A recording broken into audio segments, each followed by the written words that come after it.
I'm Ty Griffin, the inventor of the Ty Pivot Pro. Okay, first before we start, congratulations for choosing Ty Pivot Pro. What you will receive once you get your box is an instruction manual on this red card. It directs you and leads you right through how to set up the Pivot Pro to be used. On the back of the red card, you'll see some of the drills that I have written down that you must follow and should follow on a daily basis. If you follow these drills, you will see results. You will see an increase in power. Okay, now let's walk through some of the key components of the Pivot Pro. We first have on the Pivot Pro the strap. Okay, the strap is adjustable and it also is expandable for different shoe sizes. Okay, on the back you have a heel portion that depresses once the foot is on the Pivot Pro. Okay, so your toe in front of the foot would go into the strap, you tighten it down, and you put your heel to the rear portion.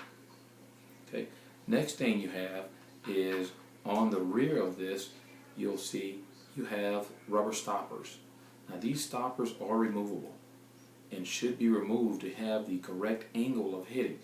So once I go through the setup process, I'll show you exactly which ones to remove based on if you're a left-handed hitter or a right-handed hitter.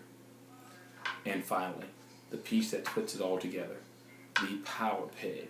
The power peg is actually inset in the rear by a flathead screw. So to adjust this to the many different holes, which are the varying degrees of rotation that you can practice on, you would take a flathead screwdriver, place that in the screw itself, and once it is in the screw itself, you go to the front and you could actually screw the power peg, take it out, and place into the different pegs. Let me show you for example. I'd go to the rear and I will unscrew the power peg.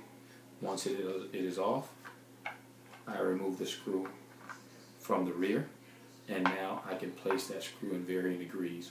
Remembering, if I am a right-handed hitter and I would like to work on hitting the ball the other way, I would move the screw to the front portion of my rear leg.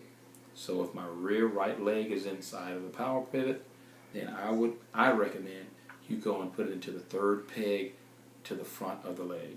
So for example, I come to the rear, I place this in the third peg, go back to the top, I take the power peg and screw it back on. Now you have adjusted the power peg, and what you will see facing you, if we are working on hitting the ball the other way, the key to hitting the ball the other way is staying on the ball and letting the ball get deep. So what we would do is let the ball travel, and you would use that snap of the foot to drive the ball the other way. As you notice, it is restricted movement for hitting the ball the other way. Now if we wanted to change that and practice hitting the middle to the inside pitch, we'd do the same. We'd go, place our screwdriver on the screw, remove our peg. Once the peg is off, you remove the screw and you place the screw to the rear portion of one of the holes in your back leg.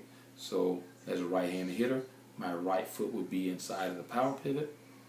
I'd place my screw inside of the rear hole to the right of it and put my peg back on.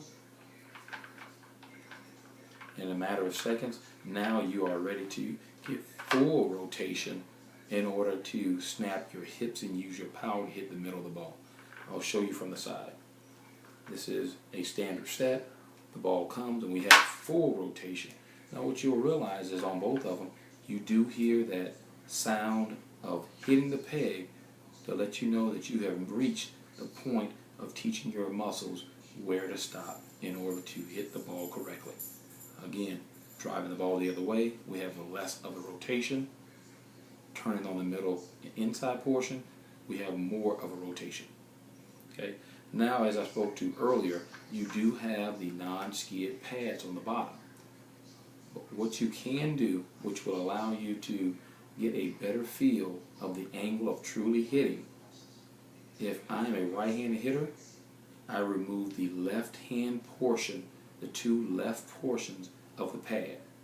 So for instance, all I do is take my screwdriver. I'm a right-hand hitter. I remove the left pads. All it does is it pops open, easily removed. Okay, take the other one, easily removed. Now what that does is when you put the device back down, it gives you that angle in which you have when you're normally hitting without the Pivot Pro. We want to try to replicate the natural swing and natural stance when using the Pivot Pro, so when we go away from it, we have conditioned our muscles and have the memory to repeat exactly what we're doing. Okay, now when you want to place it back, you take your row of pegs. Okay, you put it back in. You take the other one, really simple. You put it back in. Now you're back to normal. So what it allows you to do is replace the pegs or remove the pegs based on if you're a left-hand hitter or a right-hand hitter. Again, let's go through that again. If you are a right-hand hitter, you remove the left side of the stoppers. If you are a left-hand hitter, you place the stoppers back and you remove the right side of the stoppers. Okay, so really simple. Whatever leg you have in the machine, your right or left leg, depending on if you are a left-hand hitter or a right-hand hitter, you remove the stoppers that are to the instep or to the front. Okay, it will be to the front of your rear leg. Okay, now you have seen the power pivot, and this is truly something that if you work with on a daily basis, you will become and see more power in your swing. Thank you.